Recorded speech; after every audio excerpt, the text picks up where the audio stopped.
Bueno, me corresponde presentar al conferenciante de hoy en nombre del DIPC, y la verdad es que no me resulta fácil presentarlo, porque confluyen en la persona múltiples circunstancias. Pero bueno, voy a hacer un intento sin alargarme demasiado. Juan José Gómez Cádenas nació el mismo año que yo, en Cartagena. Y bueno, él es fundamentalmente es físico. Se puede decir que en este momento es catedrático en excedencia, si no me equivoco, pero aparte de eso, él dirige el grupo de física de neutrinos del Instituto de Física Corpuscular de Valencia, IFIC.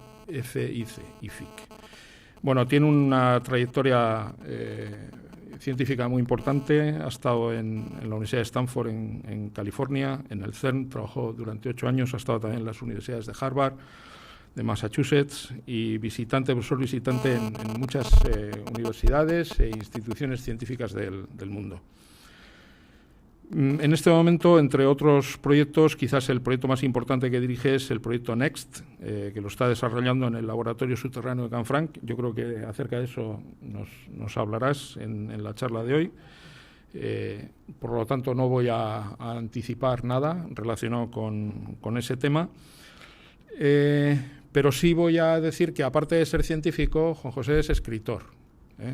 Y esto es una de las cosas que yo, cuando lo conocí, pues la verdad más me sorprendió. No es algo imposible, no hay ninguna imposibilidad, en fin, ni física ni metafísica, en que una persona que es científico pues además sea escritor, pero tampoco es algo habitual. Entonces se da la circunstancia de que nos habíamos conocido de estas cosas que ocurren ahora, que antes no ocurrían. Nos habíamos conocido a través de Twitter, o sea, de las redes sociales, habíamos empezado a interaccionar, y de repente nos encontramos en Sevilla.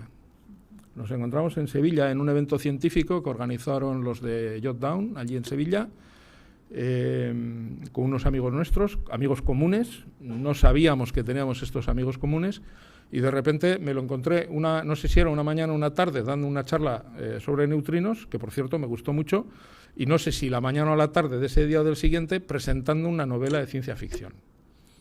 Entonces, claro, para mí aquello ha quedado ya grabado en la memoria como un evento singular en mi vida, ¿no? Porque no me había pasado nunca ir a una cosa de estas, ir hasta Sevilla a un evento científico, encontrarme con un catedrático de física en excedencia que dirige un proyecto de neutrinos, dando una conferencia de neutrinos y además presentando un libro de ciencia ficción. Y además no es el primero, este es el segundo libro que tiene de ficción científica, se puede decir. El que presentó es Espartana. Además tiene un ensayo sobre la energía nuclear y un libro de relatos. O sea que ya creo que queda perfectamente claro que es una persona bastante singular, somos todos, bastante especial. Así que me hace especial ilusión presentarlo hoy aquí, después de esta historia que he podido contar, que al fin y al cabo estamos hablando de casi de medio año, poco más. Pues luego estuvo en Bilbao también, en septiembre, en un evento que organizábamos allí en Bilbao. Así que, bueno, pues es un verdadero placer. Es que ricasco, José, y bueno, pues tienes la palabra. Muchas gracias. Bueno, pues muchísimas gracias por esta introducción. El micro. ¿Hay que hablar aquí? Ahí. Bueno, a mí me gusta dar paseos, con lo cual esto de dar charlas desde el atril me pone, créanme, muy nervioso, porque normalmente me gusta dar paseos y dar gritos y expresarme, pero bueno, intentaremos en la medida de lo posible hablar desde el atril. Les decía que le estoy muy agradecido a Iñaco por esta presentación tan emotiva, y además que comparto completamente su punto de vista, pero al revés. O sea, yo les podría contar ahora mi propia presentación de su personaje y no sería menos interesante, créanme. Pero bueno, yo aquí para lo que estoy no es para hablar de mi libro, sino para hablarles de neutrinos. Y bueno, quiero empezar desde luego agradeciendo al DIPC esta invitación a esta ciudad fantástica, preciosa, que era una de las pocas ciudades de este país que yo me había perdido. Yo conocía Bilbao, conocía Santander, pero no conocía San Sebastián, nada menos, y bueno, estoy asombrado. Llevo aquí un ratito, pero me parece una ciudad más bonita imposible.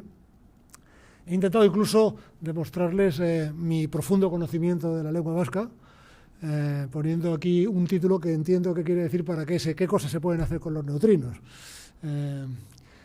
Neutrino AC ha quedado ahora introducido en mi vocabulario y desde luego en el de mi grupo. A partir de ahora ya hablamos del neutrino AX, que en mi grupo se hablan muchos idiomas porque es muy internacional y desde luego vamos a incluir el euskera. A partir de ahora el neutrino van a ser neutrino AX. Muy bien, pues déjenme que empiece hablando de neutrinos, que son unas partículas que quizá las podamos dibujar de esta manera. Son un poco frikis y tienen una reputación de ser un poco frikis. Y vamos a ver un poco en su historia a qué viene todo este friquismo. En primer lugar, déjenme intentar explicarles de dónde salen. Déjenme empezar por hablar de la desintegración beta. Y la desintegración beta es una cosa muy sencilla, es un tipo de desintegración radiactiva en la cual un determinado átomo, un determinado isótopo, se desintegra a otro más ligero. Y en este proceso nos emite un electrón. Por ejemplo, aquí pueden ver cómo el átomo de carbón se convierte en un átomo de nitrógeno emitiendo un electrón. Fíjense que un átomo se convierte en otro átomo. Eso ocurre porque los núcleos de los átomos... Perdóname, ¿sí? Te voy a poner un corbatero para que puedas moverte. Muchas gracias. Esta sí que es agradable. Mira, lo ponemos aquí en el bolsillo. ¿Necesitas en el bolsillo? Bueno, ¿se oye? ¿Se oye? Sí. Vale. Esto ocurre porque los núcleos de los átomos están hechos de neutrones y protones. Cuando decimos que una desintegración se da cuando uno de los neutrones, por ejemplo esta bolita blanca, se transforma en un protón. Entonces lo que ocurre cuando un neutrón se transforma en un protón es que nuestro elemento químico avanza. Entonces el carbón se transforma en nitrógeno porque en lugar de tener, al final lo que distingue los elementos químicos es el número de protones que tenemos en el núcleo, el número de electrones que tenemos en la corteza.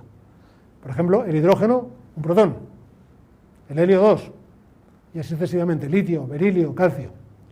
En una desintegración radiactiva transformamos un átomo en otro y emitimos un electrón, y este electrón en 1930 se llamaba partícula beta.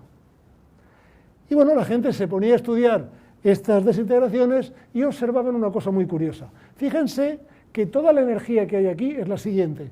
Yo tengo el átomo padre, que se desintegra al átomo hijo, y emite un electrón. ¿De dónde viene la energía de ese electrón? Pues simplemente la diferencia de masas entre el padre y el hijo es todo lo que hay, multiplicada por la famosa C cuadrado de Einstein, E igual a mc cuadrado. Muy bien, por tanto, ustedes esperarían que la energía de este electrón siempre sea la misma, porque cada vez que se produce una desintegración de este tipo, solo tengo la energía del padre y la energía del hijo, que son siempre la misma masa, ¿de acuerdo? Sin embargo, lo que la gente observaba, esto es lo que nos esperábamos, siempre medir la misma energía del electrón. Yo mido una vez, una energía, dos, la misma, siempre igual. Sin embargo, la gente observaba lo siguiente, observaba que el electrón tenía cualquier tipo de energía, menos la que tocaba. Esperábamos esta energía, que todos los electrones que registráramos en el detector tuvieran exactamente la energía de la línea roja. Y en lugar de eso, tenían cualquier energía menos esta. Y esto a los físicos de la época les ponía muy nerviosos, porque daba la impresión que la energía no se estaba conservando. Y si hay algo sagrado en la teología de los físicos, es que la energía se conserva. Así que esto de que la energía no se conservara les ponía tan nerviosos que hubo un momento que Wolfgang Paulin, uno de los grandes físicos de la época, catedrático en Alemania, se atreve a escribir la siguiente carta. Bueno, él dice, voy a hacer algo agresivo, voy a hacer algo realmente espectacular, pero no se atreve a hacerlo en persona, porque él era un catedrático ínclito de 1930, los catedráticos ínclitos no andaban por ahí haciendo locadas. Manda a un estudiante a un congreso, el congreso de Tübingen, con una carta. Y este estudiante les lee la carta que le ha escrito a los miembros del congreso de Tübingen Wolfgang Paulin. Y esa carta empieza diciendo Liebe radioactiv Damen und Herren, la famosísima frase, queridos y radiactivos señores y señoras. Porque en aquella época, con la radiactividad recién descubierta por los Curie, molaba mucho ser radiactivo. Ahora esto de ser radiactivo como que nos da yuyu. En aquella época ser radiactivo era como decir, vamos, eres súper guay y súper cool. Y les llama queridos y radiactivos señores y señoras. Y la carta sigue así. Dice, para poder salvar la conservación de la energía, se me ha ocurrido un remedio desesperado. Y este remedio desesperado no es otra cosa que lo siguiente. Muy bien. ¿Qué si en lugar de un electrón se emite un electrón y algo más? Otra partícula extra que no vemos. Y lo que ocurre ahora es que, naturalmente, ¿por qué veo yo un espectro continuo y no un espectro discreto? Porque la partícula esta, pues cuando se lleva un poquito, veo esto. Cuando se lleva un poquito más, veo un poco menos. Es decir, estoy repartiendo la energía entre el electrón y el neutrino. Esta partícula, que él llama neutrón, se lleva la energía que yo no observo. Como el neutrón se puede llevar cualquier tipo de energía, pues lo que observo es lo que me queda. Con esto he resuelto el problema de la conservación de la energía, pero como se diría, lo que he hecho ha sido desnudar un santo para vestir a otro. He salvado el principio de conservación de la energía, pero he inventado un fantasma, ¿vale? Y Wolfgang Pauli, de hecho, el hombre estaba bastante amargado. De hecho, él le llamó neutrón a la partícula. Más tarde, la palabra neutrón la cogió Chadwick para notar a la partícula neutral en el átomo. Y Fermi la rebautiza como neutrino, que en italiano no quiere decir otra cosa que neutrón pequeñito. Así que al principio esto parecía una broma, vamos. Un catedrático que manda a un estudiante con una carta. Una partícula que no tiene masa, porque prácticamente, se dan cuenta, los electrones llegan a tener casi la energía que toca. Lo cual quiere decir que no hay sitio para la masa, que no tiene carga, que no interacciona con la materia. Es decir, me acabo de inventar una cosa, pero vamos, que me conviene muy mucho a mí. Me acabo de inventar algo que Pauli describe así. De hecho, una cosa terrible. He propuesto una partícula que no puede detectarse, es algo que ningún físico teórico debería hacer nunca. En fin, el señor estaba realmente preocupado con lo que se había atrevido a hacer y, de hecho, echando leña al fuego, se añade, por ejemplo, este señor, Sir Arthur Eddington, que era uno de los grandísimos astrónomos y cosmólogos de la época, que el hombre dice, no, la verdad es que yo no creo en esto de los neutrinos. Primero, no creo que existan, y segundo, no creo que si existieran los físicos serían nunca jamás lo bastante listos como para detectarlos. En fin, Sir Arthur dijo su frase lapidaria y se quedó encantado. Y la verdad es que dejó una metedura de pata para la historia, porque, miren, hemos visto neutrinos, menos estos, que son los que se producen en el Big Bang, y que aún no hemos conseguido verlos. Hemos visto neutrinos que vienen del centro de la Tierra, donde pensamos que hay quizá un reactor nuclear operando y mandando los neutrinos, ¿vale? Hemos visto neutrinos que vienen del Sol. Hemos visto neutrinos que se producen en la atmósfera cuando chocan los rayos X, perdón, los rayos cósmicos contra la atmósfera. Hemos visto neutrinos que vienen de las supernovas. Hemos visto neutrinos que vienen del centro de la galaxia, probablemente producidos por agujeros negros. Hemos visto neutrinos que vienen de otras galaxias. Y además hemos hecho aceleradores que producen haces de neutrinos y los hemos detectado también. Es decir, en los últimos 80 años hemos convertido esto de los neutrinos en una industria. Es decir, que el señor Sir Arthur Eddington no se hubiera ganado la vida para nada como profeta. Muy bien, pues esta era mi introducción para que sepan ustedes qué son los neutrinos. El título de esta charla era Paisaje con neutrinos y merece, por lo tanto, una justificación. Este es el paisaje que les quiero mostrar. Entonces, la primera pregunta que les quiero hacer es ¿qué paisaje les estoy mostrando? ¿Y dónde están los neutrinos? Entonces, el paisaje que les estoy mostrando, les puedo dar alguna pista, es un sitio frío. De hecho, es tan frío como que estamos exactamente en el polo sur geográfico, en la Antártida. Esto de aquí es la bandera que dice que estamos en el polo sur geográfico. Y esto de aquí no es el Sol, es la Luna. Es de noche, la noche dura 6 meses en la Antártida, en el polo sur geográfico. Y tenemos una capa de hielo que llega desde la roca, que está en la Antártida, y son 3 kilómetros de hielo hasta la base en la que está este laboratorio puesto. Así que este es el paisaje. Y ahora la pregunta es ¿dónde están los neutrinos? Bueno, para contestar a esto, déjenme que les enseñe primero este cuadro. Este cuadro se llama Paisaje con Comanches. Y lo pueden ver, ¿no? Un cactus, una piedra. ¿Dónde están los Comanches? La gracia de este cuadro, una versión de este cuadro me la regaló un amigo hace muchos años, es precisamente el título. Los Comanches, como es bien sabido, eran muy sigilosos. La gracia es que ellos están donde no los puedes ver, escondidos. Hay 100.000 Comanches escondidos detrás de ese cactus y otros 100.000 escondidos debajo de esa piedra. Tú no los ves, pero ellos están. Entonces, en este paisaje, ¿dónde están los neutrinos? Miren, el detector de neutrinos está escondido en el hielo. Está, de hecho, enterrado. Esto de aquí es esto de aquí. Y aquí lo que ven son unos cables de acero que bajan hasta 3 kilómetros, se hunden 3 kilómetros, es decir, 3 kilómetros es bastante sitio, en el hielo, hasta que llegan a la roca primaria de la Antártida. Cubren 1 kilómetro cuadrado de extensión. Y en 1 kilómetro, esto aquí hay 1 kilómetro, aquí hay como aproximadamente 2 kilómetros de profundidad de hielo, y aquí hay 1 kilómetro de sensores instrumentados. Es decir, ahora les explicaré, hemos puesto un detector de neutrinos que tiene un volumen de 1 kilómetro cúbico enterrado a 1 kilómetro de profundidad y expandiéndose por 1 kilómetro en la Antártida. Y ustedes me dirán, ¿para qué queremos esto? ¿No? Bueno, pues el objetivo de este detector nada menos que es detectar neutrinos cósmicos. Lo primero que me preguntaron ustedes, ¿y para qué quieren ustedes detectar neutrinos cósmicos? Bueno, los neutrinos apenas interaccionan con la materia. Son partículas muy leves que pasan por cantidades infinitas de materia sin enterarse de nada. Precisamente por eso la materia no los atenúa. Así que ellos pueden darnos información de fenómenos que no podríamos obtener información de otra manera porque la materia ordinaria no nos llegaría. Déjenme que les ponga un ejemplo. El Sol, nuestra estrella, emite una cantidad inmensa de neutrinos junto con la luz. Se producen las reacciones de fusión. ¿Saben cuánto tiempo le cuesta cuando producimos luz, cuando se produce una reacción de luz, los cuantos de luz, las pequeñas cantidades de luz que llamamos fotones? ¿Se imaginan cuánto tiempo le cuesta a la luz viajar desde el centro del Sol hasta la corteza del Sol? ¿Cuánto piensan ustedes que le cuesta? ¿1 año? ¿5?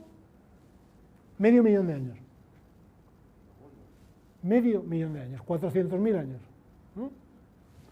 Entonces, estos 400.000 años se los pasa el fotón que se produce en el centro del Sol, dándose golpes y chocando con otros fotones sin poder salir. Está atrapado en un laberinto. La información del fotón que les llega a ustedes al ojo cuando miran al Sol, ese fotón se produjo hace medio millón de años. Nada menos. Sin embargo, el neutrino se produce inmediatamente, sale, atraviesa el Sol y llega en 8 minutos a la Tierra. Llega en 8 minutos porque es lo que le cuesta a la luz llegar desde el Sol hasta la Tierra. Si el Sol se apaga mañana a las 12, ustedes no se enteran hasta las 12 y 8 minutos. El neutrino viaja casi a la velocidad de la luz.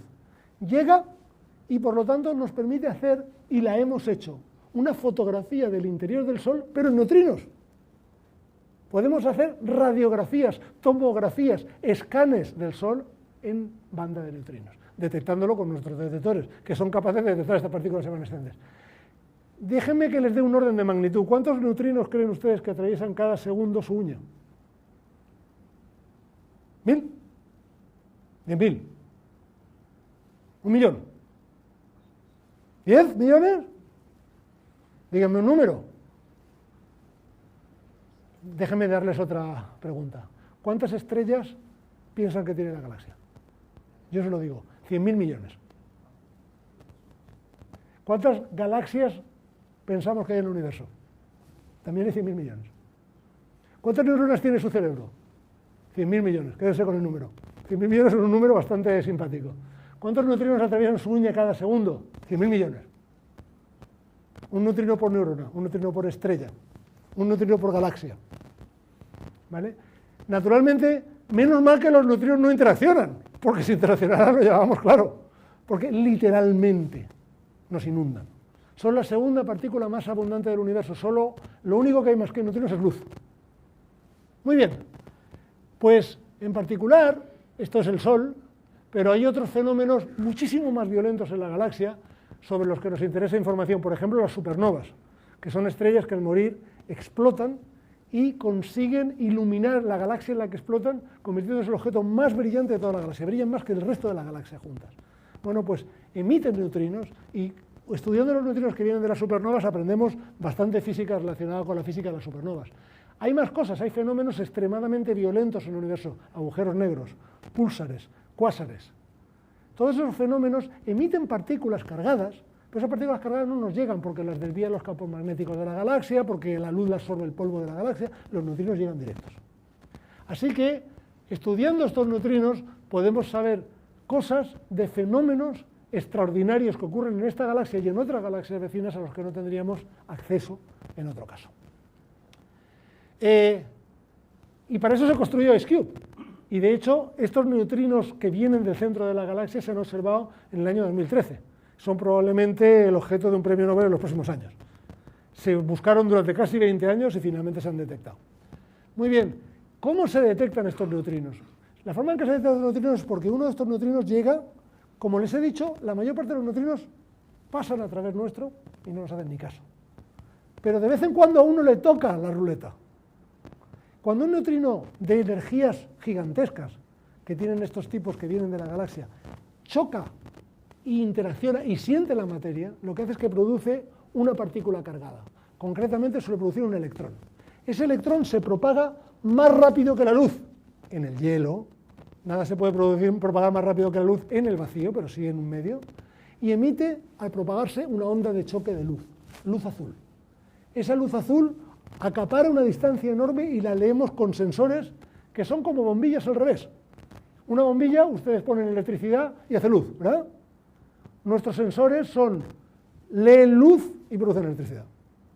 Estos fotomultiplicadores nos permiten registrar la chispa de luz que produce el neutrino que produce el electrón. Y así sabemos que este neutrino se produce. Muy bien. ¿Cómo son estos bichos? Esto que ve usted aquí, esto que ven aquí, son los fotomultiplicadores. Son unas esferas así de grandes. Están metidas en una esfera de plástico ultraduro capaz de soportar la presión. Imagínense la presión que tiene usted que soportar cuando está a 1 kilómetro en el hielo. Y sin embargo, estos DOMS, se llaman DOMS porque son de módulos digitales ópticos, son capaces de soportar la presión, de ver la luz, de digitalizarla y de mandar la señal por un cable a lo largo de kilómetros hasta que llega al detector que es capaz de transformarla en digital. Así que la matriz de lo que es este detector IceCube es, imagínense, un enorme racimo de uvas, cables de los que cuelgan uvas. Estas uvas en realidad, o manzanas, son los DOMS eléctricos. Cuando llega el neutrino, ilumina con luz azul. Algunos de estos detectores y nosotros podemos reconstruir a partir de ahí la energía y la dirección desde la que venía el neutrino. Para que se hagan una idea, el tamaño físico que ocupa la señal es más o menos el centro de una ciudad grande. El centro de Manhattan aquí, déjenme que les diga, un neutrino, el tamaño que tendría en luz la explosión de un neutrino cósmico sería tan grande como todo San Sebastián. O sea, todo San Sebastián se iluminaría de luz si estuviéramos viendo el neutrino en este momento. Háganse una idea del tamaño. Muy bien. Pues estos son los neutrinos de la Antártida y la pregunta es ¿para qué sirven estos neutrinos? Siempre que hablo de ciencia básica, enseguida hay alguien que me diga, oiga, está muy bien con sus cosas de los cuásares y los agujeros negros, pero ¿y esto para qué sirve? ¿No? ¿Para qué sirve? Sirve para explorar el universo, ya lo he dicho. Sirven para unas cuantas cosas más que las voy a dejar para el coloquio. Déjenme que les diga 2 o 3. Sirven para controlar la proliferación nuclear. Y de esto hablamos luego si quieren. Si ustedes no se fían mucho de que determinado país que dice que quiere usar la energía para la energía nuclear con fines exclusivamente pacíficos y ustedes tienen la idea que igual quieren robar un poquito de plutonio para hacerse una bomba, pueden usar un detector de neutrinos para ver si van en serio o no. Puede usarse los neutrinos para hacer tomografías de la Tierra y en particular para explorar la posibilidad de materiales raros o quizá bolsas de petróleo muy profundas donde no llegaran las técnicas acústicas normales. Pero yo les voy a dar una aplicación un poco más exótica. Yo creo que se pueden usar para hablar con la galaxia. ¿Y por qué? La primera pregunta que les quiero hacer es, imagínense la Tierra. La Tierra es un planeta corrientito, en una estrella corrientita, en una esquina corrientita de la galaxia. Nuestras medidas indican lo que hemos visto en los últimos 10 años es que hay miles de planetas habitables en un rango cercano. Probablemente haya millones de planetas en la galaxia habitables. Si hay millones de planetas, probablemente haya millones de civilizaciones. La nuestra debería ser una civilización corriente. Ni muy avanzada ni muy atrasada. Porque sí, ¿no? Por el principio de mediocridad. Ya que el Sol es una estrella corriente y la Tierra un planeta corriente, nosotros deberíamos ser una civilización corriente. Es decir, deberíamos ser un equipo de fútbol cualquiera, más o menos bueno. Imagínense que somos un jugador de fútbol más o menos racional, pero en algún sitio tiene que haber un Ronaldo, ¿no? Es decir, tiene que haber una civilización muy avanzada, que quizá se haya desarrollado 10 millones de años antes que nosotros, y que tiene la tecnología para comunicarse entre ellos. ¿Por qué no los oímos? Llevamos 50 años, más casi, escuchando en todas las frecuencias de radio y no hay señales de comunicación entre civilizaciones. ¿Por qué? Bueno, puede ser que en la galaxia nadie se comunique en banda electromagnética. Puede ser que se exija un peer-to-peer, o sea, punto a punto. ¿Y cómo lo hacemos? Yo te envío unas de neutrinos, modulo la energía, y modulando la energía te estoy mandando un mensaje Morse que tú descifras, y yo cuando me quiero comunicar contigo te mando unas de neutrinos. Tienes que tener la tecnología para producir las de neutrinos y la tecnología para detectarlo, o al menos la tecnología para detectarlo, si eres una civilización que empieza ahora, sí, pobrecita. Así que, quizá, IceCube, el día menos pensado, va a encontrar una señal en pulso, y esa señal en pulso podría ser un mensaje de la galaxia. Eso, de hecho, es el argumento de la siguiente novela que estoy escribiendo, les adelanto. La pregunta es, ¿qué es lo que va a decir ese mensaje? Y aquí permítanme inquietarles un poco, porque si en la galaxia nadie está hablando, y todo el mundo está usando banda de neutrinos, podría ser, por alguna razón inquietante, podría ser porque la galaxia está llena de depredadores. Y cuando alguna civilización de estas incipientes como nosotros empieza a hacer ruido, ¡ah, que estoy aquí!, llega ¡bum!, y se lo cepilla. Así que las civilizaciones que han sobrevivido en la galaxia, créanme, estas son teorías bastante serias, se caracterizan porque son sigilosas. Y probablemente lo que yo esperaría que dijera el primer mensaje que descifremos es: hacer el favor de callaros la boca, dejar de emitir en banda electromagnética. Muy bien, esta es una de las posibilidades que les apunto y que entran dentro del terreno de ciencia ficción, pero desde luego los físicos del laboratorio Fermilab ya han lanzado unas de neutrinos de un detector a otro y ya han demostrado que se pueden utilizar como, o sea, esto lo hemos hecho una medida y nos hemos comunicado, nos hemos mandado un mensaje: hola, ¿qué tal estás?, ya en banda de neutrinos. Muy bien. Déjenme pasar del paisaje con neutrinos a un paisaje sin neutrinos, ¿qué les parece? Este es el paisaje sin neutrinos. No sé si reconocen, esta es una litografía del gran artista Escher. Y esta es una litografía, es un círculo máximo, una esfera. Y en ella pueden ver ángeles y demonios, ¿no? Estos son los demonios dibujan a los ángeles dibujan a los demonios. Si quitan los demonios no hay ángeles, porque los ángeles necesitan el perfil del demonio para existir y viceversa. ¿A qué le sugiere esto? ¿Qué le sugiere un espacio que está hecho de cosas que son complementarias y a la vez totalmente opuestas? No hay nada más opuesto que un ángel y un demonio, ¿verdad? Y sin embargo parece que están, sin los ángeles no podemos concebir a los demonios ni viceversa. Esa sugerencia, ¿de dónde nos viene? Nos viene de, déjenme ahora pasar de ángeles y demonios a materia y antimateria. ¿Quién se ha leído el libro de Dan Brown? Se los han leído, ¿eh? Entonces saben que los Illuminati nos quieren mandar esta bomba de antimateria, que es una cosa mala, malísima, ¿no? Bueno, ¿qué sabemos de la antimateria? De la antimateria sabemos más cosas de las que sabe Dan Brown, que no sabe mucho. Pero lo que sabemos, que es una cosa muy curiosa, es que cuando en el CERN hacemos un experimento y hacemos chocar partículas y antipartículas y se nos produce energía pura, y luego miramos lo que sale de allí, vemos que siempre se produce exactamente la misma cantidad de materia que de antimateria. ¿Qué quiere decir materia? La materia son los electrones normales que van por los hilos de nuestra electricidad. La antimateria son electrones normales, pero tienen carga inversa. ¿Y qué pasa cuando la antimateria y la materia chocan? ¡Puf! Se produce una bomba de estas de aquí te espero. No hay mayor fuente de energía que la colisión materia-antimateria, porque se aniquila toda la masa de las partículas y se transforma en energía pura. Para cada partícula de materia, en las colisiones del CERN producimos una partícula de materia y viceversa. Conclusión: el universo debería ser simétrico en materia y antimateria, ¿no? Es decir, si siempre que tenemos una explosión de energía pura hacemos igual cantidades de materia y antimateria, en el Big Bang que produce el universo tuvo que haber iguales cantidades de materia y antimateria. Hombre, pero esto nos pone un pequeño problema. Si hubo de materia y antimateria, la materia se aniquila con la antimateria y no hay universo. El segundo problema que tenemos es que sabemos experimentalmente que en nuestro universo no hay antimateria. Miramos a nuestro alrededor y ustedes no tienen ningún amigo hecho de antimateria, ¿verdad?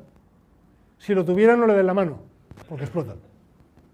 No hay planetas de antimateria que nosotros sepamos, no hay galaxias de antimateria. Si hubieran galaxias de antimateria, veríamos cómo chocan contra las galaxias de materia, veríamos una cantidad de energía que no vemos. No hay apenas antimateria en el universo. La pregunta entonces es qué pasó con toda la antimateria primigenia que tuvo que crearse en el Big Bang. Bueno, veamos pues qué pasó. Y ahora quiero referirme otra vez a nuestro famoso cuadro. En el universo primitivo nos podemos imaginar lo que le estaba diciendo. La materia y la antimateria eran como ángeles y demonios. Exactamente las mismas cantidades, exactamente complementarias. Tenían que haberse formado, tenían que haber colisionado entre ellas, tenía que haberse formado energía pura, nunca tuvo que haber universo. Necesitamos una solución, y la solución a este problema tiene que ser una solución natural. La solución natural, por cierto, se suele invocar una solución que sea no Deus ex machina. Deus ex machina, porque no nos referimos otra vez a Dan Brown, consiste en lo siguiente. Está el chico acorralado. Le está rodeando algo así como 500.000 Illuminatis, todos armados hasta los dientes. Y justo en ese momento hay un eclipse de sol. Y se escapa, ¿no? Eso es Deus ex machina.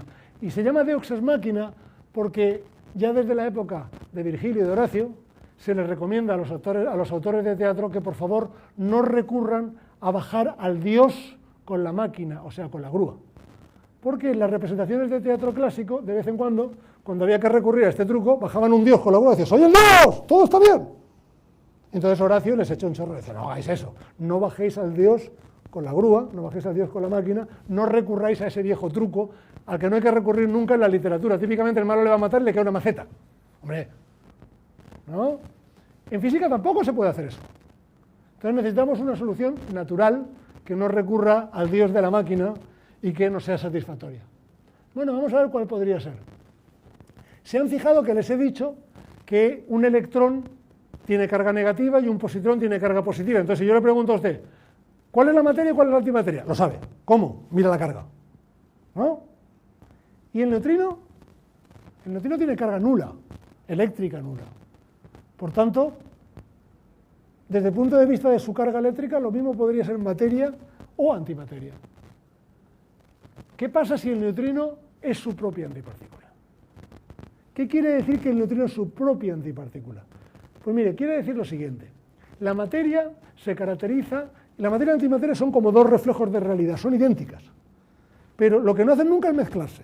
Es decir, en una desintegración radiactiva, un átomo se desintegra a un electrón y un antiátomo a un antielectrón. Pero nunca ocurre que un átomo emite un antielectrón. La materia y la antimateria no se mezclan.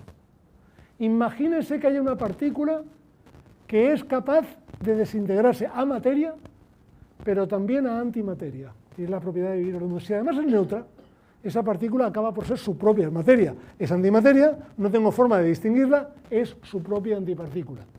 Muy bien. Imagínense, pues, que esta partícula se produce en los instantes iniciales de la creación, donde tengo ángeles y demonios, materia y antimateria. Y esta partícula, que se desintegra a su vez a materia y a antimateria. Pero imagínense que este agente doble tiene una agenda, todos los agentes dobles tienen una agenda. Y la agenda de este agente doble favorece un poco más a la materia que a la antimateria. Es decir, se desintegra ligeramente más a materia que a antimateria. ¿Qué es lo que pasa?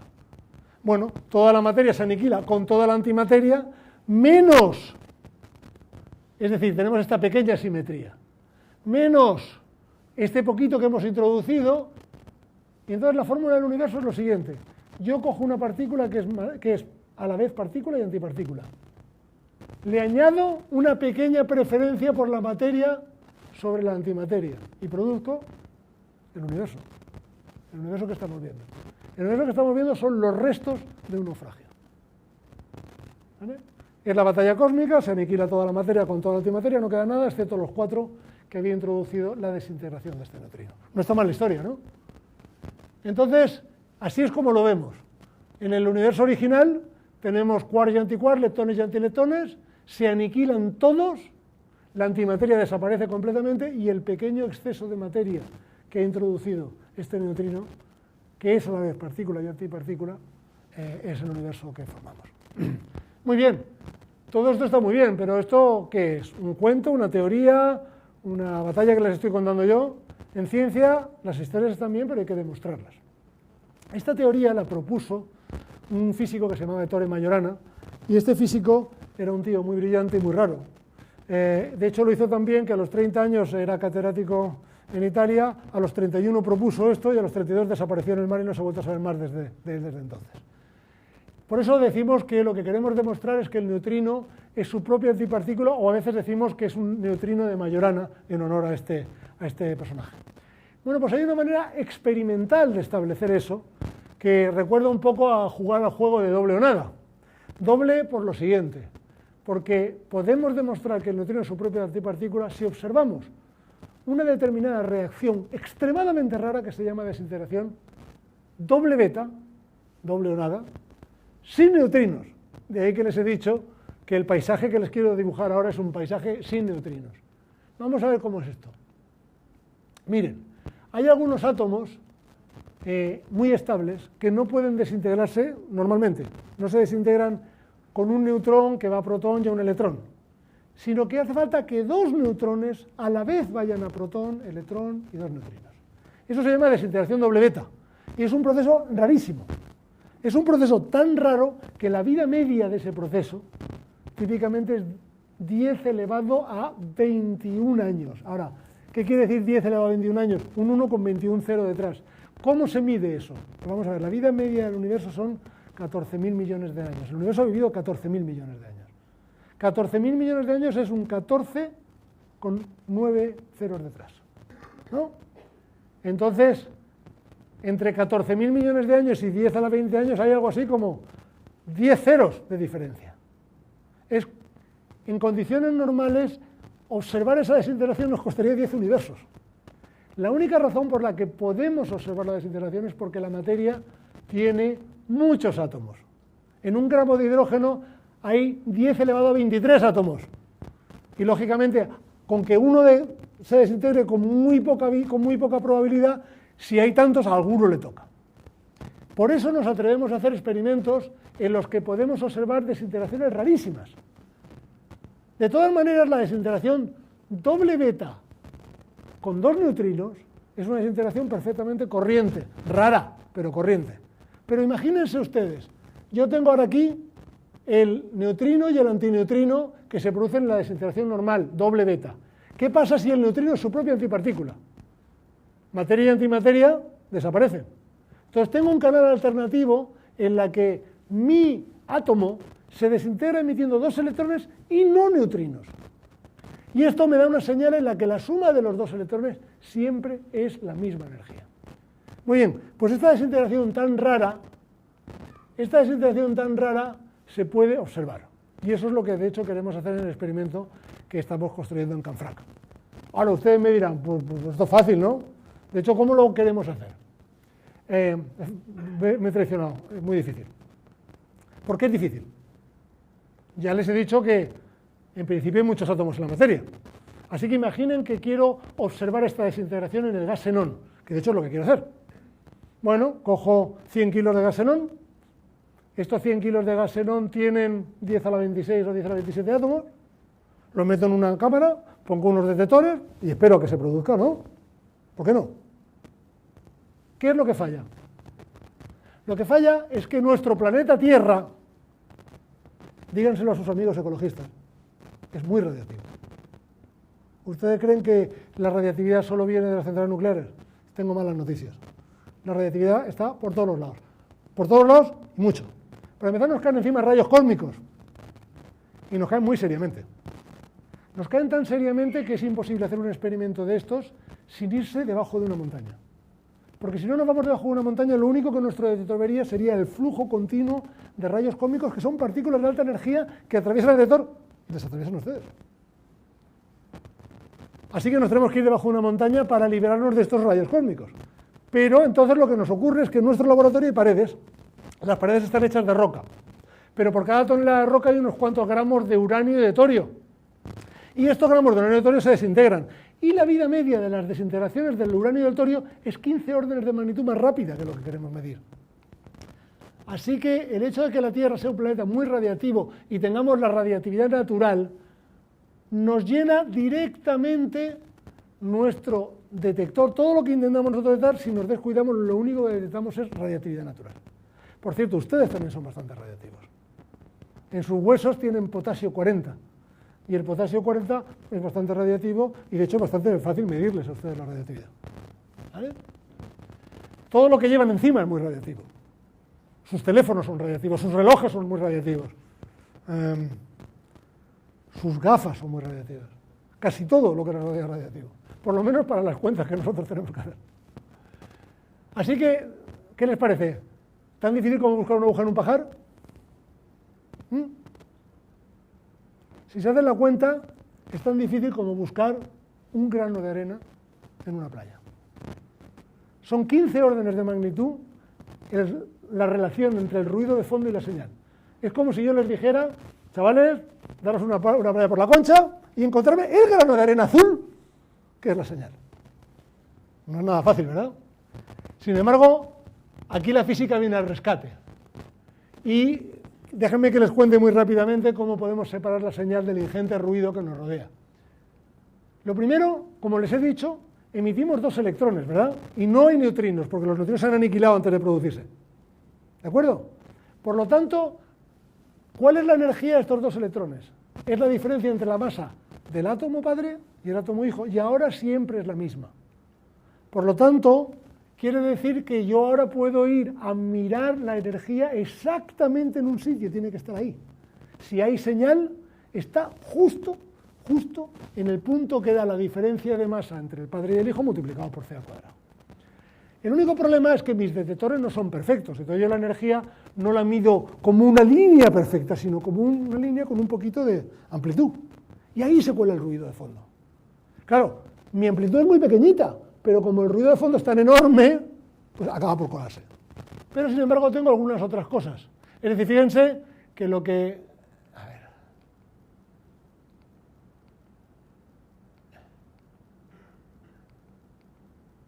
Fíjense que si yo pudiera medir esta línea ahora con una medida perfecta, me daría igual tener ruido de fondo, porque la energía precisa de la desintegración solamente me la darían los sucesos de señal.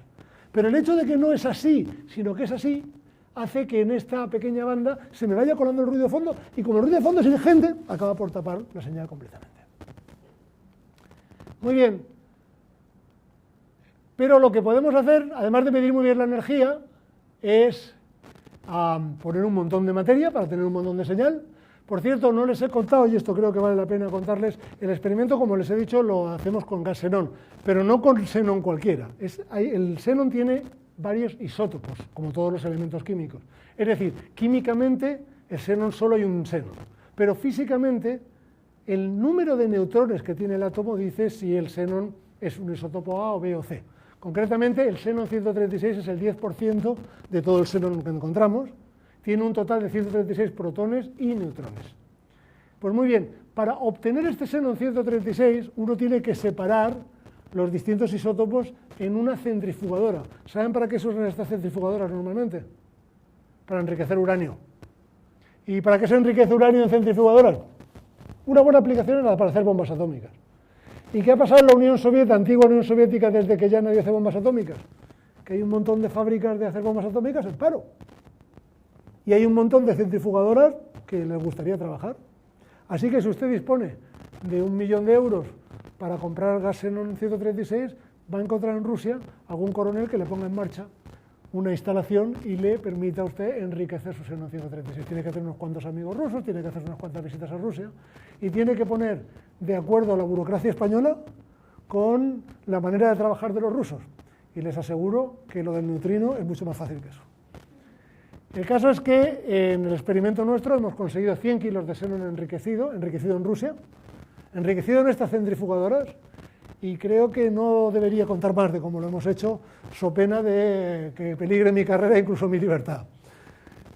Digamos que algún día lo ponemos en una novela y decimos que es todo ficción, pero se consigue, y una vez que tenemos este xenón enriquecido, lo vamos a poner en un detector grande y lo vamos a leer. Lo que ocurre es una cosa muy bonita. Cuando se produce la desintegración que estamos buscando, el xenón es un gas noble, quiere decir que es un gas inerte. Entonces imagínense el interior de este detector. Es un recipiente a presión cerrado, es una bombona de butano.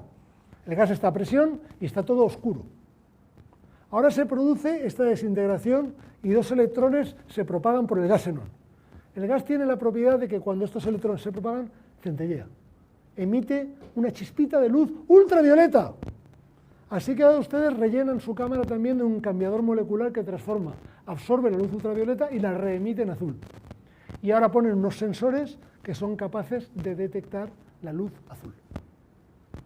Así que cada uno de estos fenómenos, de estas situaciones, nos da una pequeña chispa de luz y nosotros podemos medir esa chispa y no solo somos capaces de medir la energía a partir de la chispa, sino que podemos reconstruir la trayectoria de los electrones dentro de la cámara.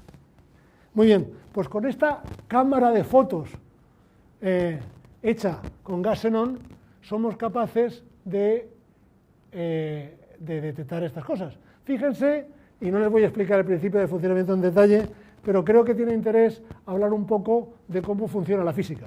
Esto que están ustedes viendo es un dibujito hecho con un cartabón, ¿no? La primera vez que este dibujo se hizo en un trozo de papel. Y así es como empieza un experimento. Hay unos señores que están sentados en una cafetería y dicen, oye, esto debería funcionar así, hacen un garabato. El garabato original no lo tengo y es una pena porque es bastante bonito. Se empieza así. En física un concepto empieza en un garabato. Y luego se sigue así. El garabato se transforma en un detector sofisticadísimo. Para hacer este experimento hemos tenido que inventar una tecnología que no existía.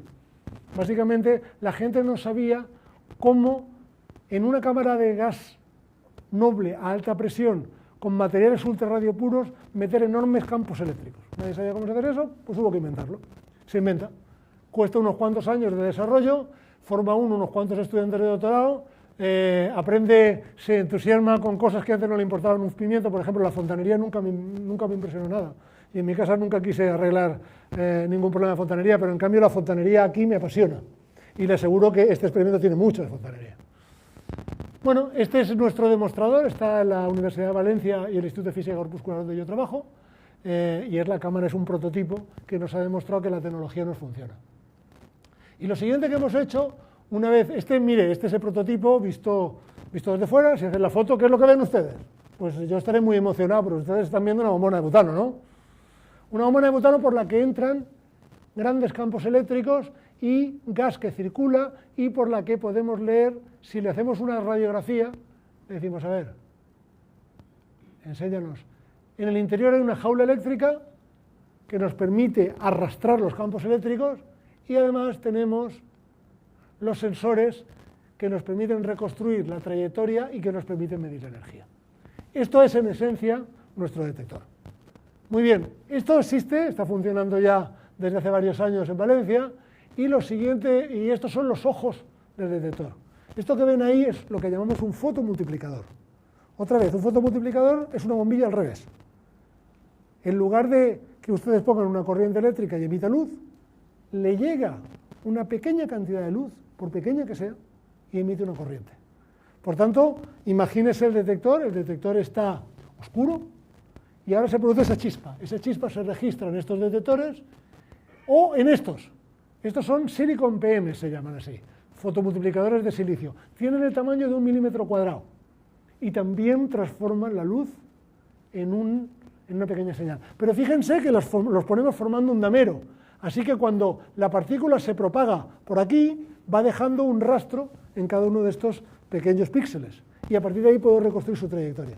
Esto que ven aquí brillando en azul es porque hemos recubierto estos píxeles con un transformador molecular. Entonces, cuando yo lo ilumino con luz ultravioleta, me devuelve luz azul. Así que este es el principio de funcionamiento. Estos son los sensores que me permiten transformar la imagen de los electrones en señales que yo puedo medir y reconstruir. Aquí tienen todo nuestro montaje y las siguientes fases del experimento. Bueno, esto está bastante bien. Y las siguientes fases del experimento es lo mismo, pero más grande. Entonces, lo que estamos ahora es construyendo el detector que llamamos NEXT-100, que en lugar de ser un detector de 10 kilos, como el prototipo que les he enseñado, tiene 100. Es un detector mucho más radiopuro que el anterior, y aquí tienen algunas de las fases. Fíjense, este era el primer prototipo, segundo prototipo, tercer prototipo, ¿no? Esta era la primera vez que hacemos una de las rejillas de amplificación y esta es la rejilla final. Es decir, las cosas las vamos construyendo a escala, cada vez más grandes, a medida que vamos controlando la tecnología. Y todo esto ahora nos lo llevamos al laboratorio subterráneo de Canfranc, que lo que es, si quieren que se lo diga sinceramente, un agujero en una montaña, ¿no? Eso es lo que es. Pero es un agujero muy bien equipado. Esta es, por cierto, la antigua estación de Canfranc. Vale la pena ir a Canfranc solo para ver ese edificio maravilloso. Y aquí está nuestro laboratorio, que no es tan antiguo, es bastante moderno. Y este es el interior del laboratorio. Ustedes llegan a mi laboratorio metiéndose por el antiguo túnel de tren, o bien por el túnel de carretera nuevo. De hecho, entramos por el túnel de carretera y salimos por el túnel de tren. Y entramos dentro del hall experimental, y aquí tienen una cosa bastante bonita, que era donde iba a ir el experimento cuando uno lo habíamos instalado. Ahora ya está el detector, aquí tienen la figura, y aquí tienen la mesa con el castillo donde el detector va instalado. Déjenme que les explique. Ya les he dicho que tengo que estar en un laboratorio subterráneo para defenderme de los rayos cósmicos. Esto que ven aquí es un castillo, todo esto de aquí es plomo, y el plomo está ahí porque el plomo es muy radiopuro y muy denso, y la labor de ese plomo es parar la radiactividad de las paredes. Pero en el interior de esta mesa hay otro castillo más pequeño hecho de cobre, cuya labor es parar la radiactividad que emite el plomo. Es decir, operamos como muñecas rusas, reduciendo la radiactividad hasta extremos que luego podemos controlar mediante la técnica experimental. Pues muy bien, todo esto, el experimento, estas infraestructuras a las que me refería se han instalado ya en 2014 y empezamos la operación de lo que es el experimento ahora en 2015. Y déjenme que les diga otra cosa: cuando uno quiere observar una cosa de esta, tiene que tener bastante paciencia. El experimento va a durar por lo menos 5 años, pero por lo menos 5 años quiere decir, seguramente durará 10, quizá 15, quizá 20. Podemos hacer un descubrimiento, pero no sabemos cuándo, porque no sabemos dónde está exactamente la señal. A esto usted quizá les recuerde el famoso chiste del borracho que está buscando sus llaves debajo de una farola. Y el hombre está allí buscando las llaves debajo de la farola y se encuentra un amigo y le dice: pero hombre de Dios, ¿qué haces? Y dice: busco las llaves. Y dice: pero es que las has perdido aquí. Y dice: no, pero es el único sitio que hay luz. Aquí esto es un poco lo mismo. No estamos muy seguros de si hemos perdido las llaves debajo de la farola o si estamos buscando aquí porque hay luz, pero sí estamos seguros de que si descubrimos esta propiedad de los neutrinos, habremos dado con una de las claves y uno de los misterios más grandes que tenemos hoy en día en la actualidad, que es por qué en este universo solo hay materia. Así que si ustedes tienen interés en saber más, aquí hay una película que está en YouTube donde hablamos de IceCube, donde hablamos del descubrimiento de neutrinos y donde también hablamos del experimento de NEXT. Y ya para concluir, déjenme concluir diciéndole que quizá en los próximos años NEXT sea capaz de encontrar esta desintegración. Eso es lo que pretendemos. En fin, es un grano de arena en una playa, recuerden, pero si encontramos ese grano de arena, probablemente podríamos explicarnos qué hacemos todos aquí en este momento en Donosti hablando de neutrinos. Muchas gracias.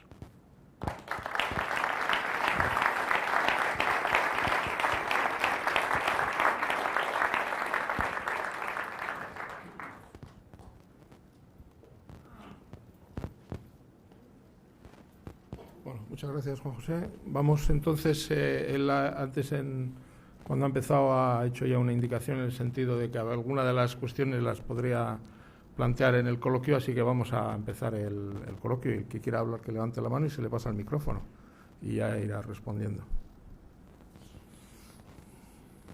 Vamos a ver, un traguito de agua.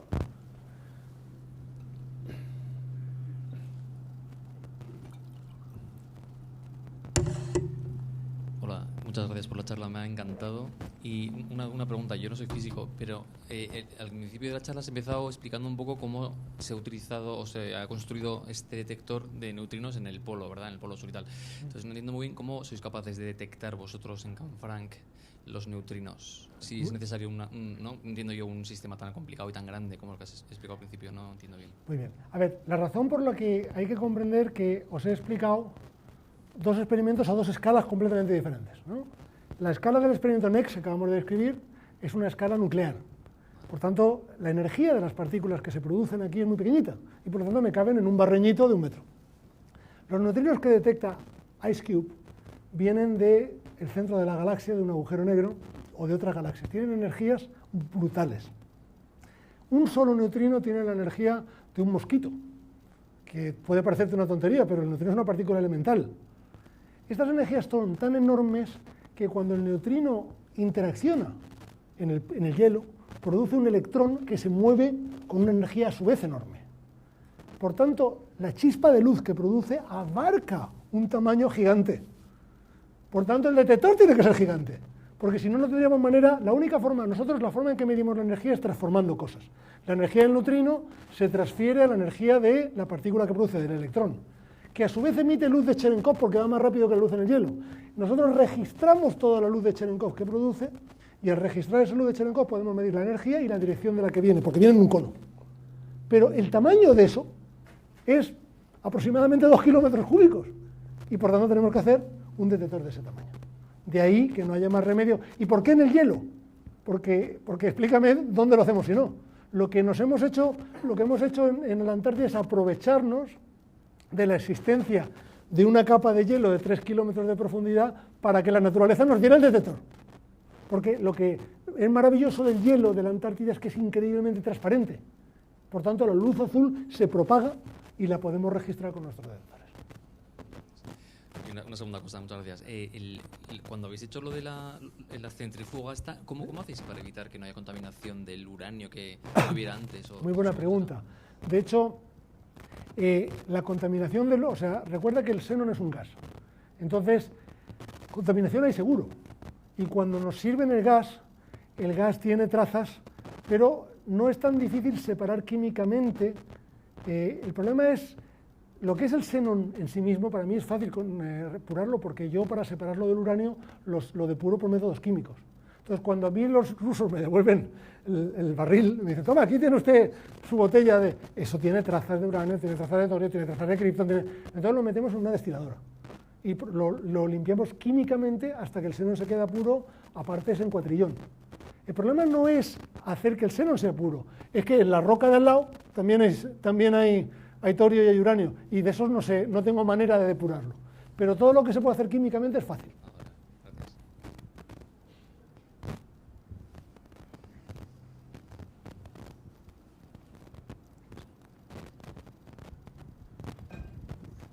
Bueno, primero que nada, gracias por la charla que me ha encantado, aprendí un montón de cosas. Tengo miles de preguntas, pero me voy a limitar a una, después ya hablaremos, si no. Quizás una pregunta un poco técnica y quizás lo estoy pensando de una manera un poco clásica, pero en la desintegración doble beta no me queda claro por qué el electrón sale con la energía que tiene que salir. O sea, porque en principio de cada neutrón sale un electrón y un neutrino. Los neutrinos después se aniquilan, pero no, ya... Antes se aniquilan, esa es la gracia. Claro, pero ni siquiera llegan a formarse. No se forman, correcto. Ah, ok, ahora sí, punto. ahora sí. Esto es un poco técnico. Esto es lo que nosotros decimos aniquilar la capa de masas. Y cuando la partícula es su propia antipartícula, existe el canal, digamos, tienes la posibilidad de producir un canal de desintegración en el que el neutrón hace electrón, protón, neutrino, y el otro también, y otro canal en el que estos neutrinos nunca llegan a formarse porque virtualmente se aniquilan antes de producirse.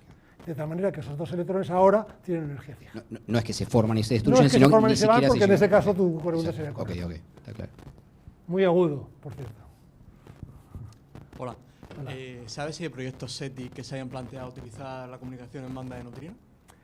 Vamos a ver, el proyecto SETI ha escrito bastantes cosas sobre... cuando hablamos de bandas de neutrinos entramos rápidamente en especulación dura, ¿no? ¿Por qué? Porque, para empezar, es una especulación, para seguir no sabemos en qué banda estamos. Se ha escrito papers, se han escrito artículos diciendo que si hubiera alguna civilización muy avanzada emitiendo en banda de neutrinos, emitiría probablemente en la zona del pez, porque es una zona donde no hay fuentes naturales. Entonces, digamos, cuando tú observas el rango de energías de los neutrinos, hay montones de rangos, pero hay un pequeño salto. Cuando se nos acaba la energía, digamos, de los neutrinos cósmicos, atmosféricos, los que se producen en la atmósfera de la Tierra, por culpa de los rayos cósmicos, los rayos cómicos, que me gusta decir de vez en cuando, que chocan contra el espacio, chocan contra la atmósfera y producen neutrinos. Estos llegan hasta energías del orden del teraelectronvoltio. Después, la física interesante suele empezar a partir del petaelectronvoltio, son órdenes de magnitud. Hay una zona en medio donde los fenómenos naturales no parece que produzcan neutrinos. Ahí probablemente una civilización avanzada diría, como estos tíos sabrán su física, les mando en esa banda para que sepan inmediatamente que esta banda es natural y vean que les estoy modulando. Entonces, sobre todo esto se ha escrito, pero naturalmente solo tenemos un detector de neutrinos atmosféricos en el mundo, que es IceCube. Y IceCube detecta unas docenas de sucesos cada año. Así que buscar SETI aquí es un poco difícil, pero te aseguro que hay algún estudiante que otro de doctorado que lo está haciendo, por si acaso. Gracias.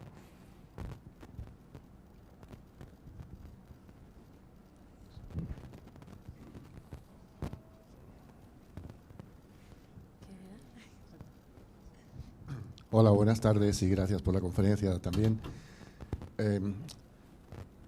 Para la existencia de los neutrinos, ¿es necesario que este universo sea de materia y no de antimateria? ¿O da lo mismo que nosotros seamos la antimateria y lo que no existe es la materia? Como al final es un convencionalismo poner cargas positivas o negativas, materia o antimateria. Sí, no hay ninguna... Es simétrico, o sea, no...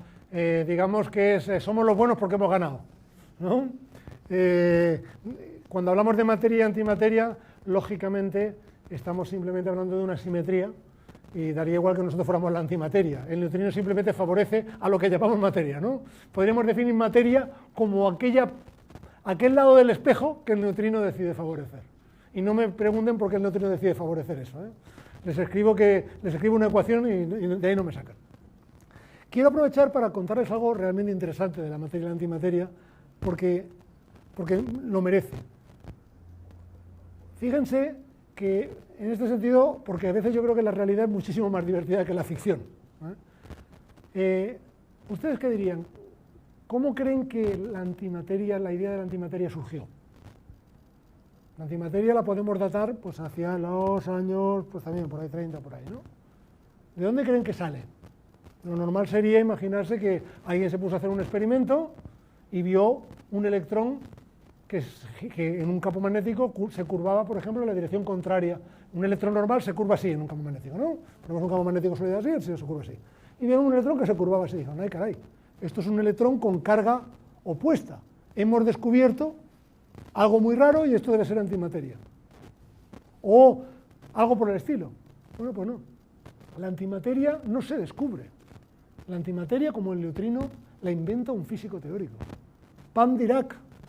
Tiene una ecuación, la ecuación de Dirac, que por cierto es la única ecuación que está escrita en piedra, en una catedral. El tío escribe su ecuación, que describe a las partículas con spin un medio, por lo tanto a los electrones, y se pone a resolverla. La resuelve y dice, qué bien, me salen las soluciones positivas. ¡Ay, caray! Pero mi ecuación está prediciendo soluciones de energía negativa.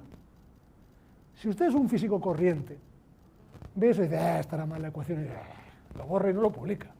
Pero este señor era Dirac. Y el tipo dice, pues si mi ecuación predice esto, será verdad. Y reinterpreta las soluciones de energía negativa como partículas que van hacia atrás en el tiempo, si se quiere, y por tanto tienen energía negativa, es decir, como antimateria. Y va y le dice al mundo, señores, mi ecuación dice que existen antielectrones, que existe antimateria. Hay que tener un par de narices, ¿eh? Y va un tío, se pone a hacer un experimento y sale. Una de las cosas por las que la física es maravillosa no es porque nos explica lo que ya sabemos, es porque nos dice cosas que no sabemos. Y aquí quiero hacer un inciso porque creo que es importante, a menudo se pregunta para qué sirve la ciencia. Miren, yo creo que hay básicamente dos tipos de desconocidos. Las cosas que sabemos que no sabemos y las cosas que ni siquiera sabemos que no sabemos. Lo que sabemos que no sabemos, no hay problema. Nos ponemos, lo estudiamos y eventualmente lo sacamos. Y esa es la ciencia y la tecnología de cada día. Si solamente se hiciera progreso a base de resolver las cosas que sabemos que no sabemos, no habría que hacer ciencia básica. Toda la ciencia debería ser aplicada. Pero los grandes avances de la humanidad vienen de cosas que no sabíamos que no sabíamos. Cuando Dirac mira su ecuación dice, señores, la antimateria existe. Y eso, un día antes, nadie sabía que el concepto existía. Y a partir de ahí encontramos la antimateria. Claro, la antimateria, que es una cosa que quizás sirve para hacer bombas un día a los Illuminati, pero no tiene, aunque quizás sea la propulsión de las naves del futuro, ciertamente es la propulsión de las naves del futuro, las naves espaciales. Pero los rayos X, o la web, también son cosas que no sabíamos que no sabíamos. Y cuando al final siempre se me hace una pregunta, oiga, ¿y estas cosas para qué sirven? Sirven para esto. La ciencia básica nos permite encontrar la pregunta, no la respuesta.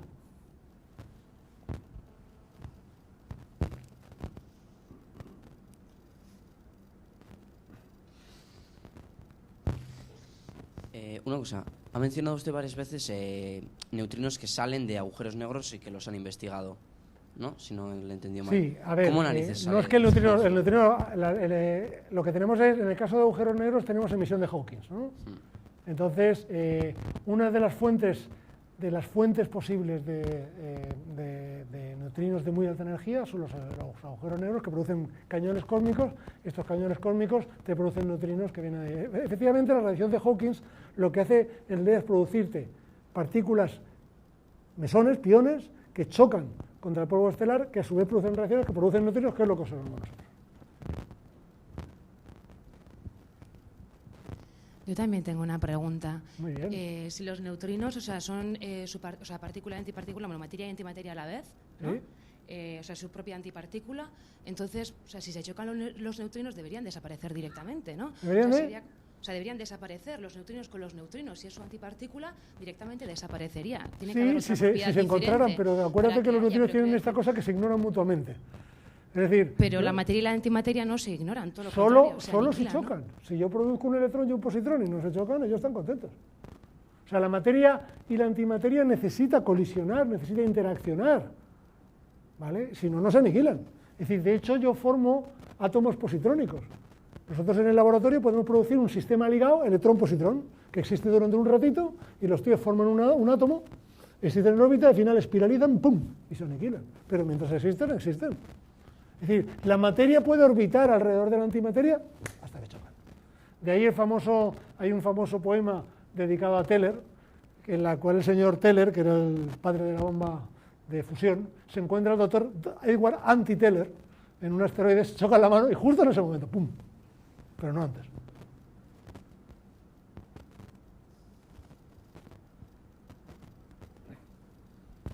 Gracias por la charla, ha sido muy interesante. Una pregunta, has comentado que es la asimetría entre materia y antimateria, que es evidente que tenemos, pero que parece ser que es como una cosa residual, ¿no? Es decir, que al principio del universo había muchísima materia, muchísima antimateria. Correcto. Que se aniquiló. Al aniquilarse, si tengo bien entendido, partícula con antipartícula se crean fotones. ¿Hay alguna señal de esta aniquilación masiva de materia? Pues ¿se puede ver? ¿O cuál es esta Absolutamente. señal? Nosotros, de hecho, eso es uno de los grandes logros de la ciencia actual. Nosotros tenemos este Big Bang, y en este Big Bang, como muy bien has visto, lo que ocurre en un momento dado es que tenemos... Naturalmente todo esto está muy caliente. Así que en el momento inicial lo que tenemos es materia que se aniquila contra antimateria hasta que se dejan de aniquilar. A todo esto nos queda una cantidad bastante ingente de energía. Esta cantidad ingente de energía y la materia que sobrevive están en una especie de plasma indefinido en la que está formando partículas y deformándolas y se va expandiendo muy deprisa. Se va expandiendo muy deprisa y llega un momento en que cuando se empieza a enfriar, lo primero que se desacopla es la luz. Es decir, toda esta luz, que es energía pura, que viene de toda esta aniquilación, ¡pum!, se desacopla. O sea, el Cosmic Microwave Background es exactamente... Vale. ¿Okay? Gracias.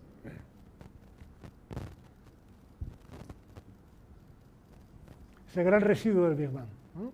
Muy frío ahora, pero dándonos toda la información de todo lo que había en ese momento. Una de las razones por uno de los descubrimientos absolutamente... Otra pregunta que no sabíamos que no sabíamos. Sí, hola. Bueno, me uno a las felicitaciones por la charla, ha sido muy interesante. Y antes has mencionado el antiátomo y por curiosidad quería saber si se han llegado a... Me suena que se fabricaron antiátomos en laboratorio. Sí, se han formado antiátomos ligeros en el CERN, es una de las cosas que se han hecho. ¿De qué elementos, si se pueden llegar a...? Pues átomos ligeros, se ha hecho hidrógeno, antihelio se ha hecho, creo que hasta aquí hemos llegado. Átomos muy ligeritos, porque claro, poner protones y neutrones juntos, antiprotones y neutrones juntos es complicado, porque tienes que, digamos que los tenemos que manufacturar, no tenemos manera natural de hacerla. Entonces, esto se ha conseguido, pues básicamente, desde luego, antiprotón, antihidrógeno, que es muy fácil porque hay un solo protón, antideuterio también, antitritio, pienso que también, y no sé si hemos llegado al antihelio, no estoy seguro, creo que también, pero ahí no hemos llegado ni al litio, es muy complicado, solo las cosas más ligeras posibles. Crear anticristales no es ¿Cómo? viable. Crear anticristales o fabricar... Los anticristales que necesitamos para la Enterprise están un poco fastidiados. Sí. A ver, esto es uno de los, esto entra dentro de uno de los grandes problemas que tiene todo científico con la ciencia ficción, ¿no? Que es, llega un momento que la ciencia se pone muy pesada y uno tiene que elegir entre ciencia y ficción. Te voy a poner dos ejemplos y tú has dado uno. El ejemplo número uno es la velocidad de la luz. Si la velocidad de la luz es una constante que no me puedo saltar, toda novela de ciencia ficción es una lata. Empieza así la novela. Se subieron en la nave y durante 500 páginas sigue, y viajaron, y viajaron, y viajaron, y viajaron, y la última página y no llegaron. Se acabó la novela. Como es muy pesado hacerlo así, nos tenemos que inventar agujeros de gusano, pliegues del espacio-tiempo, porque si no, no hay manera. En el caso de la materia-antimateria, efectivamente, para hacer una nave espacial que tenga un propulsor realmente sensato, hace falta que tengamos materia-antimateria. Si la forma simple es tener tanques de hidrógeno y de antihidrógeno, porque eso sí que lo podemos hacer. Entonces los juntamos y producimos. Pero claro, en los tanques de hidrógeno y antihidrógeno querría decir que la Enterprise sería así y llevaría detrás unos tanques de hidrógeno y antihidrógeno que serían muy poco cinematográficos. Así que los resolvimos con los cristales de antilitio. Pero lo veo un poco complicado. ¿Y cuál es el tiempo de vida del antilitio? El mismo que el del litio. O sea, la materia, la antimateria es estable. Es decir, tan estable como la materia. Y de hecho cuando se desintegra como la materia. Es decir, ¿el hidrógeno es estable? Sí, pues el antihidrógeno también. Lo único que pasa es que el antihidrógeno yo lo tendría que tener con un campo magnético para que no choque contra las paredes del recipiente, porque entonces se aniquila. Pero yo lo tendría dentro de un campo magnético, lo tendría allí lo que yo quisiera. Nos iríamos en la nave con mi gran barreño de hidrógeno, mi gran barreño de antihidrógeno, metidos en campos magnéticos, los haríamos chocar en un chorro y ese chorro lo que nos propulsaría. Por cierto, entre tanto, la manera más fácil, hasta que se nos ocurra cómo hacer eso, la manera más fácil y directa de acelerar una nave es coger todos los misiles nucleares que tenemos por ahí, que tenemos muchos, ponerlos en la cola de la nave y hacerlos explotar. ¿Vale? Tener eso es el del proyecto Orión. Tener una barrera que nos defienda, y las explosiones nucleares son bastante fuertes de fisión y nos van impulsando. ¿Vale? De paso nos gastaríamos una buena cantidad de arsenal nuclear. O sea que si queremos ir a Marte podríamos reutilizar buena parte de las bombas atómicas que tenemos ahora mismo en el mundo. Gracias.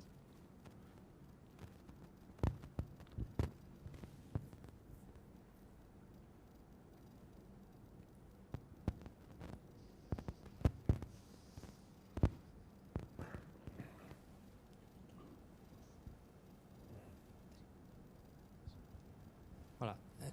A ver, antes has dicho que en el Ice Cube chocan y crean luz, ¿no? Que daría para el neutrino eliminar... choca contra el hielo, Eso es. crea una partícula, un electrón, por ejemplo, y el electrón crea la luz a medida que se propaga por el hielo. Vale. ¿Y por qué no crearía luz aquí? ¿Tiene que ser en el hielo?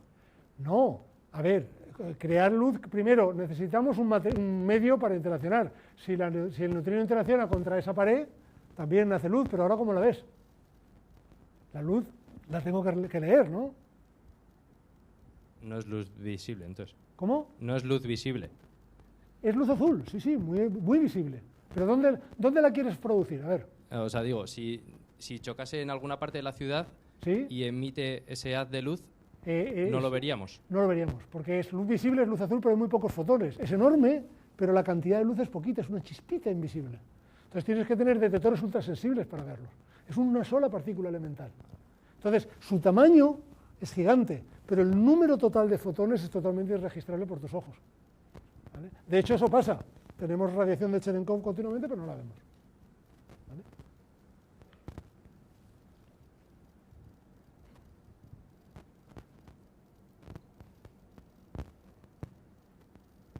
Bueno, ¿hay alguna otra pregunta?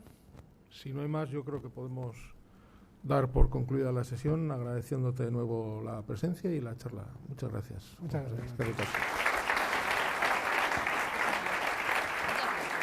Bueno.